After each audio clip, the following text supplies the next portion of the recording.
ማንቸስተር ዩናይትድ ከዚህ ውድድር ዘመን መጠናቀቅ በኋላ ማይክል ካሪክን አሰናብቶ በምትኩ አዲስ አሰልጣኝ ያመጣል ወይስ በሚቀጥለው ዓመት ከማይክል ካሪክ ጋር አብሮ ይቀጥላል የሚለው ጉዳይ አሁንም ድረስ አልለየለትም። በሌላ በኩል በሊያም ዴላፕ ደስተኛ ያልሆነው የምዕራብ ለንደኑ ክለብ ቼልሲ በሚቀጥለው ውድድር ዓመት ኒኮላስ ጃክሰንን መልሶ ወደ ስታንፎርድ ብሪጅ ያመጣል ወይስ በመጪው ክረምት አዲስ አጥቂ ያስፈርማል የሚለው ጉዳይ በርካታ የቼልሲ ደጋፊዎችን እያነጋገረ ይገኛል። ከዚህም በተጨማሪ የሰሜን ለንደኑ ክለብ አርሰናል የኒውካስል ዩናይትዱን ኮከብ አንቶኒ ጎርደን ለማስፈረም እንቅስቃሴዎችን እንደሚያደርግ በርካታ ታማኝ የመረጃ ምንጮች እየዘገቡ ይገኛሉ። ይህ በእንዲህ እንዳለ አርሰናልን በተመለከተ የሚኬል አርቴታ ቆይታም በአንዳንድ የአርሰናል ደጋፊዎች ዘንድ ጥያቄን ያጫረ ጉዳይ ሆኗል። እነዚህና ሌሎች ጉዳዮችን አካተን አዳዲስ የተሰሙ ስፖርታዊ ጉዳዮችን በዛሬው የመረጃ ሰዓታችን ለእናንተ ለአድማጮቻችን ይዘንላችሁ ቀርበናል። ሰላም ጤና ይስጥልን። የተወደዳችሁና የተከበራችሁ ውድ የቻናላችን ተከታታዮች እንዴት ናችሁልን? እግዚአብሔር ይመስገን እኔ በጣም ደህና ነኝ። የምትገኙት አራዳ ሜዳ ኦፊሻል የዩቲዩብ ገጻችን ላይ ነው። ለቻናሉ አዲስ ከሆናችሁ የዩቲዩብ ገጹን ሰብስክራይብ በማድረግና የደውል ምልክቷን በመጫን የቻናላችን ቤተሰቦች እንድትሆኑ የአክብሮት ግብዣችን ነው። እንዲሁም ደግሞ ዩቲዩብ ፕሮግራሙን ለበርካታ ተመልካቾች እንዲያደርሰው የእናንተ በብዛት ላይክ ማድረግ እጅግ በጣም ያስፈልገናል። እናም ፕሮግራም ቢያንስ በትንሹ 500 ላይክ እንዲኖረው እንፈልጋለን። ለእናንተ የ2 ሰከንድ ስራ ነው። ቪዲዮን ስትጀምሩ ላይክ እያደረጋችሁ መጀመራችሁን አስታውሱ። የአራዳ ሜዳ ኮሜንታተር ተስፋ ወርቅ ሉልሰገድ አብሬያችሁ ቆይታ አድርጋለሁ። ፈጣሪ ፈቅዶ ዛሬም ከእናንተ ጋር ተገናኘን። ዕለታዊና አዳዲስ የእግር ኳስ ስፖርታዊ መረጃዎችን ለእናንተ ይዤላችሁ ቀርብ ያለው ቀደም ሲል ያስተዋወቅኳችሁን ጨምሮ በርካታ ጉዳዮችን የምንመለከት ይሆናል ማለት ነው። እንግዲህ ለዚህ አትሌቲክ በመጻፍ የሚታወቀው ታዋቂው የዝውውር ዘጋቢ እንዲሁም በርካታ ዘገባዎችን በመስራት የሚታወቀው ዴቪድ ኦርንስታይን ከተለያዩ የዚህ አትሌቲክ ተመዝጋቢ ተመልካቾች ጋር ቆይታ አድርጎ እነዚህም ደግሞ የእግር ኳስ ደጋፊዎችና ተመልካቾች የተለያዩ ጥያቄዎችን አቅርበውለት ነበረ። እኛም ከነሱ ላይ መረጥ አድርገን ከሌሎች የመረጃ ምንጮችም እነዚህን መረጃዎች ወደ እናንተ የምናደርስ ይሆናል። የማንቸስተር ዩናይትድ የአሰልጣኝ ጉዳይ በተመለከተ አሁንም በርካታ ጥያቄዎች የተነሱ ይገኛሉ።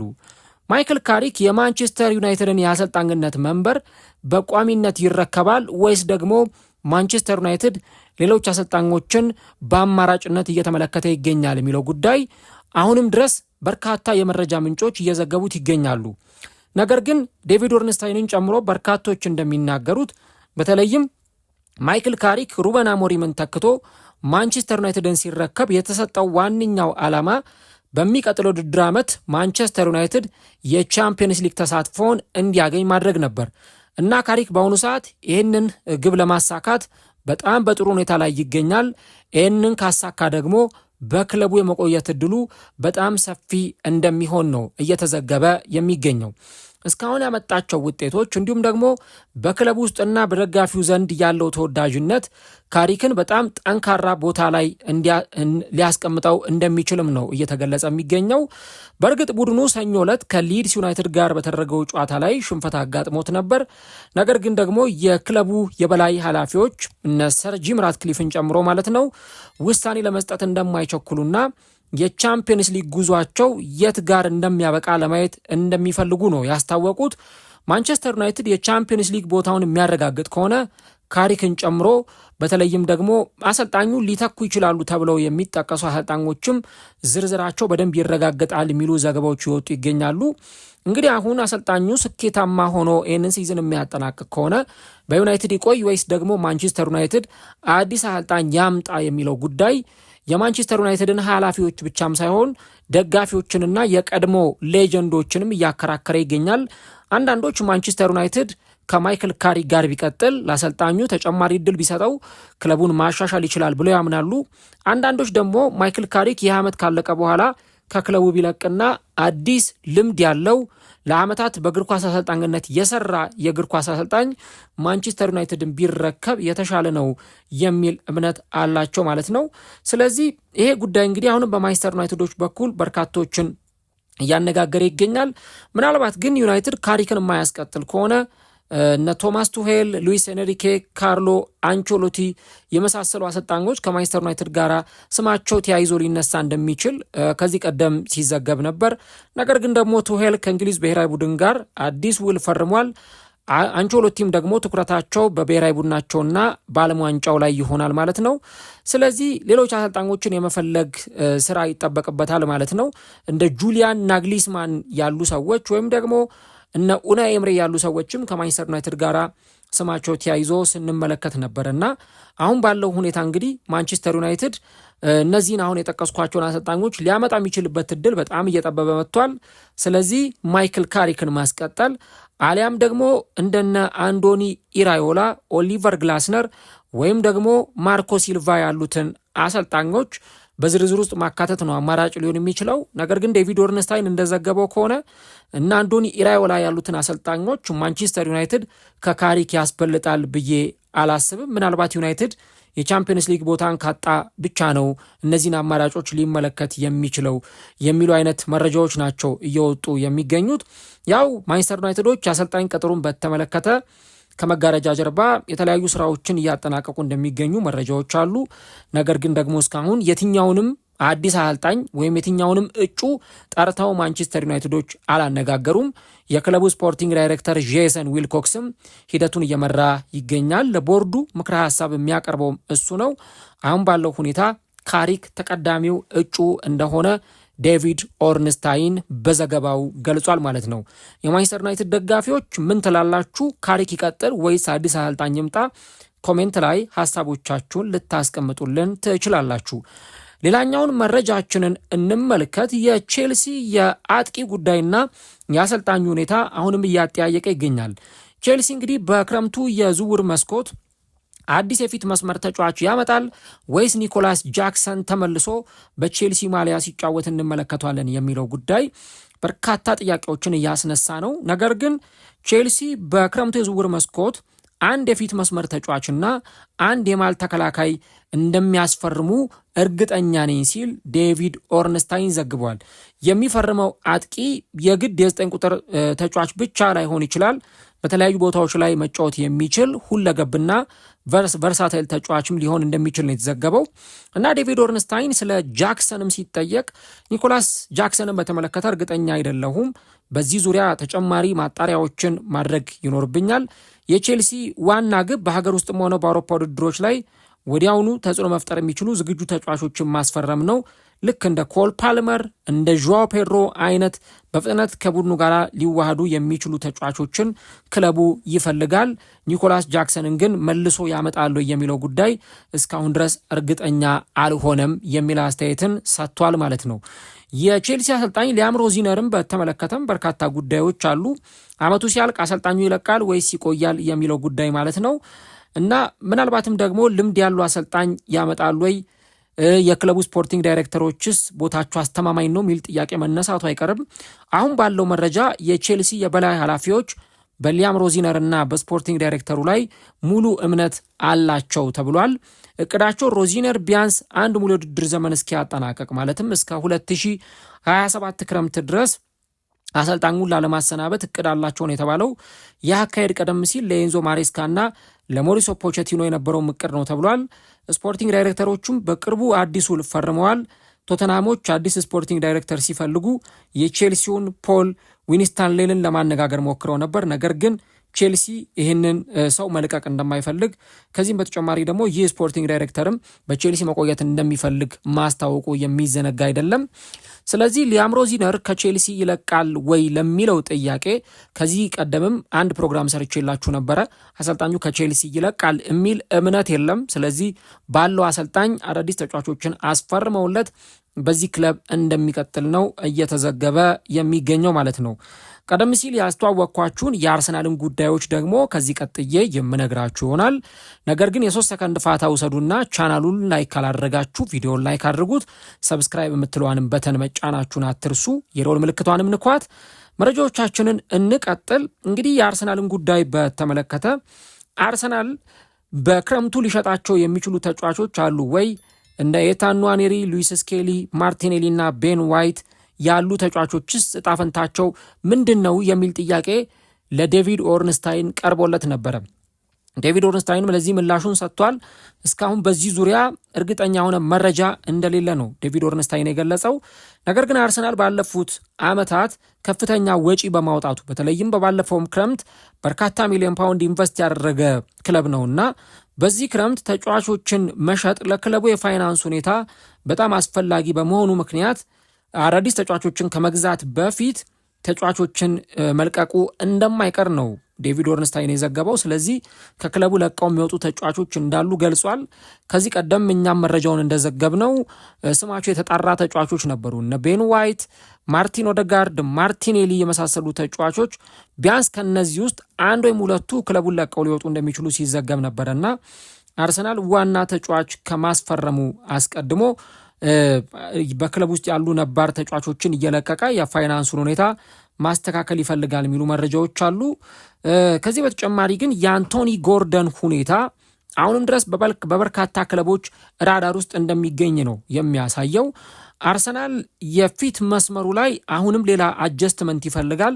ስለዚህ ከበርካታ ተጫዋቾች ጋር ስሙ ተያይዞ የተነሳ ነው። እነ ኪቭቻክ፣ ቫራስኬሊያ፣ ብራድሊ ባርኮላ፣ አንቶኒ ጎርደን ከመሳሰሉ ተጫዋቾች ጋር ስሙ ተያይዞ ይነሳልና አሁንም እንግዲህ የአርሰናል ጉዳይ ምናልባት አንቶኒ ጎርደንን ያስፈርማሉ የሚለው ጉዳይ በጣም አጠያቂ ነው። ዴቪድ ኦርንስታይንም ይህንን ጉዳይ በተመለከተ የራሱን የሆነ ምላሽ ሰጥቷል። ሁሉም ክለቦች ለክረምቱ ዝግጁ የሆኑ ነው፣ ተጫዋቾችን ለማስፈረም እየተንቀሳቀሱ ነው። አርሰናልም አጥቂ እንደሚፈልግ ግልጽ ነው። አንቶኒ ጎርደንና ባርኮላ ደግሞ አርሰናልም ሆነ ሌሎች ትልልቅ ክለቦች ለረጅም ጊዜ ሲከታተሏቸው ቆይተዋል ብሏል። እንደዚህ ሰው ዘገባ ከሆነ እንደ ሁሊያን አልቫሬዝ ያሉ ተጫዋቾችም በዝርዝር ውስጥ አሉ። አሁን ላይ ግን ምንም አይነት ድርድር ገና አልተጀመረም ብሏል። ያው በፍላጎት ደረጃ ነው እስካሁን ድረስ ያለው ነገር። አርሰናል እነዚህን ተጫዋቾች እስካሁን ድረስ እየተከታተለ ነው የሚገኘው። እንደውም ሁሊያን አልቫሬዝን ለማስፈረም ሁሉ ተቃርቧል ሲባል ነበር። ነገር ግን እስካሁን ድረስ የተጀመረ ድርድር የለም። አርሰናል ግን የፊት መስመሩን ለማጠናከር በጣም ገፍቶ እንደሚሄድ እነዚህ የመረጃ ምንጮች ያሳያሉ። ከአንቶኒ ጎርደን ጋር ተያይዞ ባየር ሚዩኒክም የዚህ ተጫዋች ፈላጊ ነው ወይ የሚል ጥያቄዎች ይነሳሉ እና ቀዳሚ ክለብ የለም እስካሁን ድረስ እከሌ አንቶኒ ጎርደንን ለማስፈረም እየመራ ነው የሚባል ክለብ አይደለም። ባየር ሚዩኒክ ያው የተጫዋቹ ፈላጊ ሆኖ መቅረቡ አዲስ ነገር አይደለም። አርሰናል፣ ሊቨርፑል የተጫዋቹ ፈላጊዎች ናቸው። በእርግጥ ጎርደን ወደ ባየር ሚዩኒክ ሊያመራ ይችላል የሚሉ ጭምጭምታዎች ሲሰሙ ነበር። ነገር ግን ደግሞ ባየር ሚዩኒክ ውስጥ መደበኛ ተሰላፊ ወይም በቋሚነት የሚሰለፍበት ቦታ ይኖራል ተብሎ አይጠበቅም። ምክንያቱም እንደምታውቁት እዛ ቡድን ውስጥ ሉዊስ ዲያዝ፣ ሃሪ ኬን ምንም እንኳን በውሰቱል ቢሆን ኒኮላስ ጃክሰን፣ እነ ሰርጂ ኛብሪ የመሳሰሉ ተጫዋቾች አሉና እነዚህ ተጫዋቾች ባሉበት አንቶኒ ጎርደን በቋሚነት ይሰለፋል ወይ? በጣም አጠራጣሪ ጉዳይ ይመስላል። ስለዚህ ተጫዋቹ ደግሞ ተቀያሪ ወንበር ላይ መቀመጥም ስለማይፈልግ ባየርንን ይቀላቀላል ወይ የሚለው ነገር ትንሽ አዳጋች ይመስላል። በአርሰናል ዝርዝር ውስጥ ግን ተጫዋቹ ሊገኝ እንደሚችል ይጠበቃል። ሊቨርፑልም በአሁኑ ሰዓት እሱን የማስፈረም እቅድ ላይኖረው ይችላል ነው የተባለው። ኒውካስል ተጫዋቹን የሚለቅበት እድል በጣም ሰፊ ነው። ነገር ግን እስከ 80 ሚሊዮን ፓውንድ አካባቢ ድረስ ለተጫዋቹ ዝውውር ይጠይቃል ተብሎ ይጠበቃል። ይህ ደግሞ ለየትኛውም ክለብ ቀላል እንዳልሆነ፣ ድርድሩም በአንድ ጊዜ ቶሎ ሊፈጸም እንደማይችል ነው እየተዘገበ የሚገኘው። የአርቴታስ ቆይታ ምን ሊመስል ይችላል የሚለው ነገር እንግዲህ አሁንም የበርካቶች ርዕሰ ጉዳይ ነው። አርቴታን በተመለከተ ዴቪድ ኦርንስታይን 2027 ላይም አርቴታ ከአርሰናል ጋር አብሮ እንደሚቀጥል እርግጠኛ ነኝ የሚል አስተያየቱን ሰጥቷል። አርቴታም በአርሰናል መቀጠል ፍላጎት አለው። የአርቴታም ፍላጎት ተመሳሳይ ነው። ነገር ግን እስከ ክረምቱ ድረስ ነገሮች ባልታሰበ ሁኔታ ወይም በኔጌቲቭ ሁኔታ የሚቀጥሉ ከሆነ ከባድ ውይይቶች ሊደረግ ይችላል። በእግር ኳስ ዓለም ምንም ነገር ይፈጠራል። አርቴታ ሊለቅ አይችልም ብሎ መደምደም የዋህነት ነው። ምክንያቱም የእግር ኳስ ጠባይ ተቀያያሪነት አለው። አሁን ላይ ግን አብሮ የመቀጠል ፍላጎት እንዳለ አውቃለሁ። አርሰናሎችም ከሚኬል አርቴታ ጋር በ2027ም ለመቆየት ፍላጎት እንዳላቸው እርግጠኛ ነኝ። ሆኖም ግን የሚቀጥሉት ሳምንታት ውጤቶች ብዙ ነገሮችን ይወስናሉ የሚል ሀሳብ ሰጥቷልና እንግዲህ የዳቪድ ኦርንስታይን ዘገባ እንደሚለው ከሆነ ምናልባት በነገሮች መቀያየር ውስጥ በተለይ ውጤቶቹ በሚታሰቡት መንገድ የማይቀጥሉ ከሆነ ምናልባት አዳዲስ ሁኔታዎችን አዳዲስ ነገሮችን ልንመለከት የምንችልባቸው እድሎች እንዳሉም ጭምር ነው እየተገለጸ የሚገኘው። ነገር ግን አሁን ያለውን ሁኔታ ስንመለከት አርቴታም በአርሰናል የመቆየት ፍላጎት አለው። እንዲሁ ደግሞ አርሰናሎችም አርቴታን የማቆየት ፍላጎት እንዳላቸው እየተገለጸ ይገኛል። የአሰልጣኞችን ጉዳይ በዚሁ እናንሳውና የሪያል ማድሪድን የአሰልጣኝነት ጉዳይ እንመልከት። ይህንን ዘገባ ደግሞ ይዞ የወጣው ዴይሊ ሜል ነው። እንደ ዴይሊ ሜል ዘገባ ከሆነ የርገን ክሎፕና ሞሪሶ ፖቼቲኖ የሪያል ማድሪድ የአሰልጣኝ ዝርዝር ውስጥ በዋነኝነት የተቀመጡ ሰዎች መሆናቸው ነው እየተገለጸ የሚገኘው። በተለይ ክለቡ አልቫሮ አርቤሎዋን የሚያሰናብት ከሆነ ከነዚህ አሰልጣኞች መካከል አንዱን ለማምጣት ሊንቀሳቀስ እንደሚችል ነው እየተገለጸ የሚገኘው። በእርግጥ አሰልጣኝ የርገን ክሎፕ ከዚህ በፊት አንድ ቃለ መጠይቅ አድርገው ነበር። የትኛውም ክለብ እኔን መጥቶ አላነጋገረኝም፣ ኢቭን ሪያል ማድሪድም ቢሆን መጥቶ እኔን አላነጋገረኝም በሚል ይሄ ከሪያል ማድሪድ ጋር ስማቸው ተያይዞ የሚነሳውን ነገር ውድቅ ለማድረግ ሞክረዋል። ነገር ግን ደግሞ ወደ አሰልጣኝነት ሊመለሱ እንደሚችሉ ነው አሰልጣኙ እየተናገሩ የሚገኙትና እንዲህ አይነት ዘገባዎችን እየሰማ እንገኛለን። ነገር ግን ሞሪሶ ፖቼቲኖ የአሜሪካ ብሔራዊ ቡድን አሰልጣኝና የቀድሞ የሊቨርፑል አለቃ የርገን ክሎፕ ወደ ሪያል ማድሪድ እንዲሄዱ ፍላጎት እንዳላቸውም ጭምር እየተገለጸ ይገኛል ማለት ነው። ሌላኛው ግን በጣም የሚያስገርመው የኒውካስል ዩናይትድ ጉዳይ ነው። አድማጮቻችን ዘሰን ነው ይህን መረጃ ደግሞ ይዞ የወጣው። ኒውካስል ዩናይትድ ወደ 7 የሚጠጉ ዋና ዋና ተጫዋቾቹን ሊለቅ የሚችልበት እድል እንዳለ እየተነገረ ነው። ምክንያቱም ክለቡ ከፋይናንስ ጋር በርካታ ጥያቄዎች የተነሱበት ይገኛሉና ክለቦችን የሚለቅበት እድል እንዳለ ነው እየተነገረ የሚገኘው እና በጣም የሚገርመው እነዚህ ተጫዋቾችም ከተለያዩ ክለቦች ጋር ስማቸው ተያይዞ እየተነሳ ይገኛል። ለምሳሌ ከነዚህ 7 ተጫዋቾች መካከል ሳንድሮ ቶናሊ አንዱ ነው። ወደ ማንቸስተር ዩናይትድ አሊያም ወደ ሴሪያ ክለቦች ሊያቀና ይችላል እየተባለ ነው። ቅድም እንዳልኩት አንቶኒ ጎርደን ከአርሰናልና ከባየር ሚዩኒክ ጋር ስሙ ተያይዟል። ኒክ ቮልተማደ ከቦሩሲያ ዶርትመንድ ጋር ስሙ የተያያዘ ተጫዋች ነው። ቲኖ ሊቭራሜንቶ በማንቸስተር ሲቲ እና በአርሰናል ይፈለጋል። ጆይ ዊሎክ ከፉልሃምና ከክሪስታል ፓላስ ጋር ስሙ ተያይዟል። ኬራን ትሪፔም በነፃ ክለቡን እንደሚለቅ ነው የሚጠበቀው። እንዲሁም ደግሞ ዮዋኔ ዊሳ ምናልባት ወደ ብሬንትፎርድ ሊመለስ እንደሚችል ነው እነዚህ ዘገባዎች የሚያሳዩትና ምናልባትም ደግሞ አሁን እየወጡ ካሉ ሪፖርቶች ጋር አያይዘን ስንመለከተው ከነዚህ ከ7ቱ ሁሉም እንኳን ይለቃሉ ብለን እርግጠኛ ባንሆን፣ ነገር ግን ክለቡን የሚለቁ ተጫዋቾች ቁጥራቸው ቀላል የሚባል እንዳልሆነ ነው እየተገለጸ የሚገኘው። ኢቭን የአሰልጣኙ የኤዲሆም ቆይታ ጉዳይ በቀይ የተሰመረበት እንደሆነ ነው የመረጃ ምንጮቹ የሚያሳዩት። የመጨረሻዎቹን መረጃዎች ልንገራችሁ። ባርሰሎና ግዙፉን የአትሌቲኮ ማድሪድ የፊት መስመር ተጫዋች አሌክዛንደር ሶሮልዥን ለማስፈረም ከፍተኛ ፍላጎት እንዳለው ማርካ አስነብቧል። ተጫዋቹ በተለይም ያለው አቅም ቡድን የመላመድ አዳፕቴቢሊቲውን በተመለከተ ባርሰሎናዎች ጥሩ ፍላጎት እንዳላቸውና ተጫዋቹን የማስፈረም ፕላን እንዳላቸውም ጭምር ነው እየተነገረ የሚገኘው። ያው እንደሚታወቀው ሮበርት ሌቫንዶቭስኪ ከባርሰሎና ጋር መለያየቱ አይቀርም። በጣም እድሜው የገፋ የፊት መስመር ተጫዋች ነው። ስለዚህ ይሄንን ተጫዋች የሚተካ አዲስ የፊት መስመር ተጫዋች ባርሰሎናዎች ይፈልጋሉና አሌክዛንደር ሶሎርዥን የማስፈረም ፍላጎት አላቸው። ይህ ተጫዋች በአትሌቲኮ ማድሪድ ቤት በጣም ጥሩ ጊዜን እያሳለፈ ነው። ባለፈውም ዓመት ዘንድሮም በተመሳሳይ እነዛን ነገሮች እየተመለከትን እንገኛለን እና ይህን ተጫዋች የማስፈረም ፍላጎት ባርሰሎና እንዳለው ነው እየተገለጸ የሚገኘው። ከዛ ውጪ የባርሰሎናን ጉዳይ በተመለከተ ራሱ ማርካ የዘገበውን ስንመለከት የማርከስ ራሽፈርድ ጉዳይ እስካሁን ድረስ በይፋ አልታወቀም።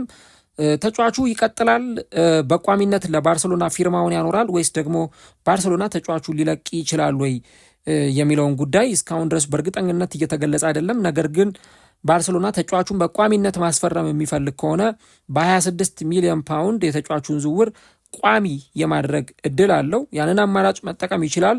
ነገር ግን ደግሞ ባርሰሎና እስካሁን ድረስ ውሳኔ ላይ አልደረሰም ነው የተባለው ማለት ነው። የመጨረሻ መረጃ ከማንቸስተር ሲቲ ጋር የተያያዘውን ጉዳይ እንመልከት። ማንቸስተር ሲቲ እንግዲህ ግብ ጠባቂው ወይም ሁለተኛ ተመራጭ ግብ ጠባቂው ጄምስ ትራፎርድ ከአስቶን ቪላ ጋር ስሙ ተያይዞ የተነሳ ነውና አስቶን ቪላዎች በተለይም ከተጫዋቹ ጋር ስማቸው በስፋት ተያይዞ የተነሳ ይገኛል። እስካሁን ድረስ የግብ ጠባቂው ኤሚሊያኖ ማርቲኔዝ ጉዳይ አልተረጋገጠም። ስለዚህ ምናልባት ክለቡን ለቆ የሚወጣ ከሆነ ትራፎርድን የእሱ ምትክ አድርገው ወደዚህ ክለብ ሊያመጡት ይችላሉ ነው የተባለው። ተጫዋቹ ደግሞ በማንቸስተር ሲቲ የቋሚነት እድልን እያገኘ አይደለም። ምክንያቱም ዢዢ ዱናሩማ የዚህ ቡድን ዋና ግብ ጠባቂ ሆኖ እያገለገለ ነው የሚገኘው። ስለዚህ የዚህ ተጫዋች ቆይታ ካልተረጋገጠ፣ የኤሚሊያኖ ማርቲኔዝ ቆይታ ካልተረጋገጠ እና ደግሞ ትራፎርድም በቋሚነት የመሰለፍ ፍላጎት እያሳየ በመጣ ቁጥር ከክለቡ ለቆ ሊወጣ የሚችልበት እድል በጣም ሰፊ ሊሆን ይችላል እና አሁን እየወጡ ያሉ ዘገባዎች እንደሚያሳዩት ከሆነ ምናልባትም ደግሞ አዲስ ግብ ጠባቂ አስቶን ቪላዎች ሊያስፈርሙ ይችላሉ። ይሄውም ደግሞ ይህንን የማንቸስተር ሲቲውን ሁለተኛ ግብ ጠባቂ ትራፎርድን የማስፈረም ፍላጎት እንዳላቸውና የዝውውር ፉክክሩንም እየመሩ እንደሚገኙ በርካታ የመረጃ ምንጮች ያሳያሉ ማለት ነው። ውድ አድማጮቻችን እንግዲህ ከኛ ጋር አብራችሁ ቆይታ ስላደረጋችሁ እጅግ አድርገን ከልብ እናመሰግናለን። የዕለተ ቅዳሜ የሚያዝያ 10 2018 የአዳዲስ የተሰሙ ስፖርታዊ መረጃዎችን ከታማኝ የመረጃ ምንጮች ለእናንተ ለአድማጮቻችን አድርሰናል። ቼልሲን፣ ማንቸስተር ሲቲን፣ አርሰናልን እንዲሁም ደግሞ ማንቸስተር ዩናይትድን እና ሌሎች ክለቦችንም የተመለከቱ መረጃዎችን አድርሰናል። ከዚህ በኋላም ፈጣሪ በፈቀደ መረጃዎችን ማድረሳችን እንቀጥላለን። ቪዲዮን ከወደዳችሁት ላይክ ማድረጋችሁን፣ ሌሎች ሼር ማድረጋችሁን አትርሱ። እንደዚህ አይነት መረጃዎች እንዲደርሷችሁ ደግሞ ቶሎ ሰብስክራይብ እያደረጋችሁ የደወል ምልክቷን ብትጫኑ ቪዲዮዎችን ስንለቅ ቶሎ መረጃዎች ወደ እናንተ ይደርሷችኋል። የአራዳ ሜዳ ኮሜንታተር ተስፋወርቅ ሉል ሰገድ አብሬያችሁ ቆይታ አድርጌያለሁ። መልካም ቅዳሜ፣ መልካም የረፍት ቀን እንዲሆንላችሁ አራዳ ሜዳ ፕሮግራማችን ይመኛል።